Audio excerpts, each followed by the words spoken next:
Latest una transfer news sanibona bafethu uvane lo amathima amaningi ayathenga engabe yakhe i-team iyathenga na so ngizoqala ngeindaba ke bafethu ezimnandi so namhlanje iKaizer Chiefs ima-announcile ke lo mjito lo abamsayine from iCape Town City umjito abamsayine on loan from iCape Town City i-midfielder ke le bafethu eseke yadlala even le kwi-MLS kwi-team yase-America so lo mjito lo njengoba emsayinile it looks like umjita bazomyisa kwi-DDC yeKaizer Chiefs una 20 years okweminyaka yabo una 20 years bengitshela ukuthi iKaizer Chiefs izomthatha umjita imfake kwi-first team yeKaizer Chiefs but ke it looks like iKaizer Chiefs inezinye inhlelo because uyasho la uJunior Mtawonke uyasho ukuthi yena ngokwakhe ufuna ukuqinisa isquad abafana abancane so ingakho elande umdlali onjengoXhosa Manyana umjita kuzokwazi ukuthi aqinise isisu seKaizer Chiefs seyintwana ezincane seDStv Diski Challenge. Kwezinye izindaba bafethu the former Kaizer Chiefs defender ubani uDitlhogo umjita kuthiwa kungenzeka umjita ajoine iclub yale South Africa njengoba nje idlalela iclub ekuthiwa iAl Ittihad yaseLibya kuthiwa umjita kungenzeka ayishiye lo club abuyele kuPSL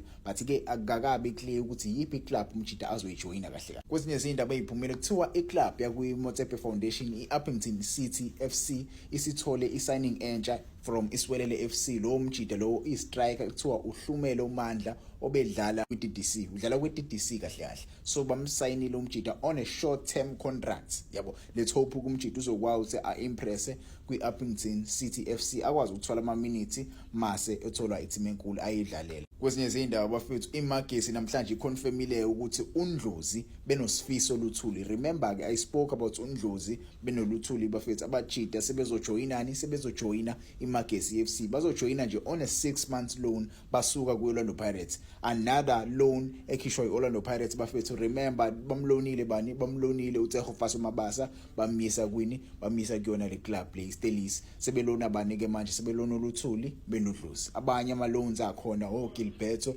akhona amanye ama loans bafethu anjengoKarem Kimvidi baloniwe kanje so baloke belona abadlali kanje into esisazoyibona ke le bafethu yenzeka kwisquad seOrlando Pirates because there are a lot of players abayi quality and labadlali abawadinga ama minutes so I think it's wise for the team to loan out these players to help them find another teams that can give them minutes. Let's hope uNdlozi uzokwazi wathola ama minutes because he's a very very good quality player same as uLuthuli. He's a very tall and energetic striker who is very strong who can score ama goal yabo let's hope uLuthuli naye uzolithola ama minutes lapha kwiMagesi FC yabo. Kwezinye izindaba bafethu namhlanje ki-announcile ki-Wydad Casablanca ukuthi umjita uyahamba namhlanje uAziz Ki bafethu wayelinked with Orlando Pirates namanje ngisakhala ngalomdlali lo ngabe sabona omunye umdlali bafethu omtswempu kakhulu la kwi-Betway Premiership but ke let's hope isikhala sisazovuleka maybe Orlando Pirates izama ukumthenga but ke wena ungangitshela wena ngokwakho do you think umjita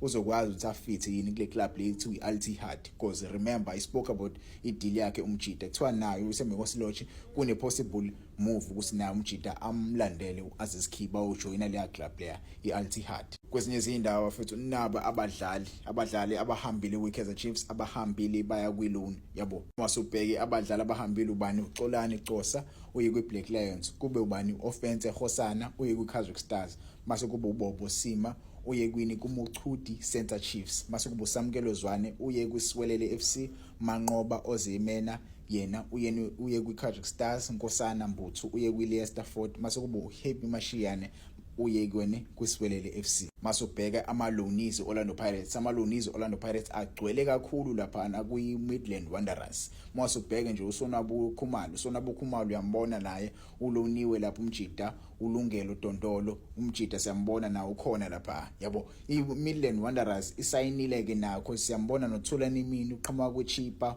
uKiyebetso Ramotse uqhamuka kweChipa uKnowledge Myeni uqhamuka kweFC Ravens maseke uAli Muriwusi uqhamuka kwiExpress uqhamuka le Uganda Sisanda Mpele uqhamuka kweChipa Mbulelo noMbengula uqhamuka kwiRichards Bay yabo iMidland Wanderers ngempela iserious ngokuacquire italent eliphezulu eliqhamuka kwiBetway Premiership remember iclub le idlala kuNFD but look at the talent abayi-acquire abajita let's hope the talent le abalithengayo lizokwazi ukuthi libasize basuke lapha ezantsi beze kwiBetway Premiership. Kwezinye izindaba iTS Galaxy they are looking to complete i-signing kabani kaTsepo Kokora. I spoke about lo mjita lo una 27 years old he played for i-academy Orlando Pirates so umjida uzojoyina iTS Galaxy from iMagesi FC. Le top umjida ke uzokwazi ukuthi ayisize iTS Galaxy lapha afront. Remember umjida wakora ngefinal iCalling Knockout lapho khona iMagesi FC yashaya khona iMamelodi Sundowns. Remember iSundowns ishawa iMagesi FC kwiCalling Knockout final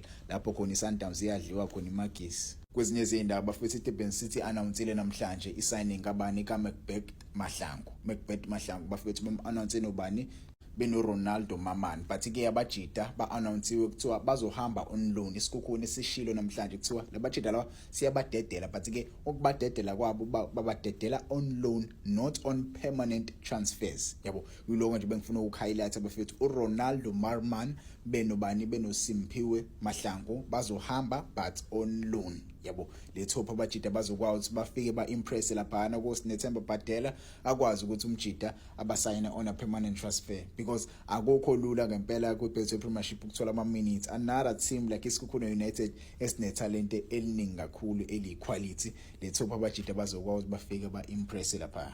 Kwezinye izindaba fethu umdlali waseNamibia umjida we-defensive midfielder usesayine with iRichards Bay FC bafethu igama lakho uThuli Naqhishwa. Uthuli Nashixwa ngixolise kanje kakhulu ukulipronounce kambi igama lakhe, but ke una 23 years old umjida. Let's hope uzofika a-impress lapha kuRichards Bay FC uqhamuka le kwiclub yaseNamibia, yena umjida waseNamibia vele ngokuhlala. Kwezinye izindaba bafethu kuthiwa iAl Ahly Benghazi have tabled a lucrative deal for defender leChippa United. Lo mjida ke ubuye adlale as a CDM, one of the best CDMs akhona la kuBetway Premiership. Mina ngokwami hands down I'm a big fan of uFasika Idumba. Yabo many people bangakutshela regarding uFasika Idumba. I highly rate this player. Kubukeka ngathi uzohamba weChippa United.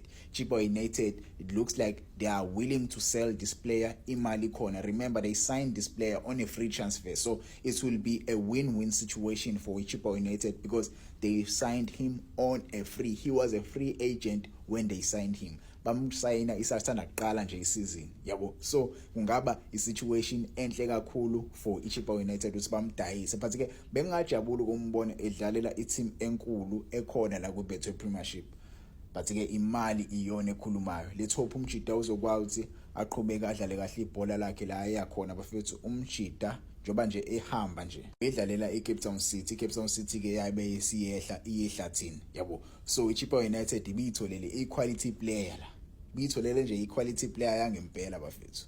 Kwezinye izindaba bafethu just weeks after iHighlanders FC i-announce umjida bafethu uThabo Senong. Kuthiwa abajida ke sebehlakaze yonke leyo nto, sebezosayina bani, sebezo-announce ucoach wabo omusha okuBenjani Mwawure. Angikwazi ukulipronounce leli gama bafethu, ningixolele, Mwaware angikwazi ukulipronounce, but ke bazo-announce ucoach omusha bahlehlisile ukuthi basayine bani uThabo Senong.